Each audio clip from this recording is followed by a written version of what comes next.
if you want to rank evils, the United States and Britain are so far higher than anyone else that we can put all the others to the side. When Russia supports Damascus, it's not imperialism. So what is imperialism? How do you define it? We can define what it is, but it's extending your power over states and territories that you're conquering. So isn't Russia imperialist then, given what it's done in Crimea? Is it conquering Damascus? Has it not annexed Crimea?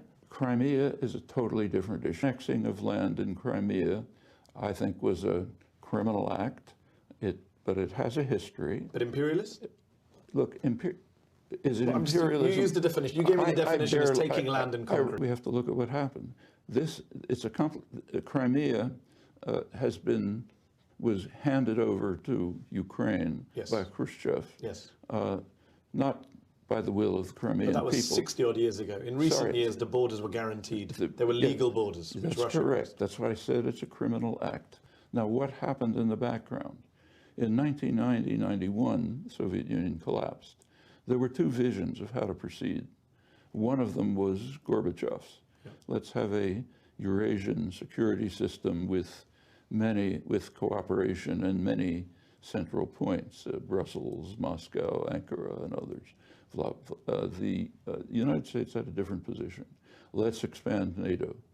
Let's expand a military alliance to the borders of Russia. To be fair, a lot of the countries in the region wanted to join NATO democratically. It's not a matter of being fair. Suppose that the Mexicans wanted to join the Warsaw Pact. Yeah. How would the United States react? No one's defending the US actions. I'm just looking at Russian actions. So let me just ask you about Putin. Coming back to Putin, which is how the section began. Do you believe he's only reacting to NATO? He doesn't have expansionist views of his own of recreating a strong Soviet-style Russia? I'm wondering your opinion. Very little evidence. Look, he's not a nice guy. I don't want to have dinner with him. But is he an expansionist? Has he got an expansionist vision? These moves are largely interactive.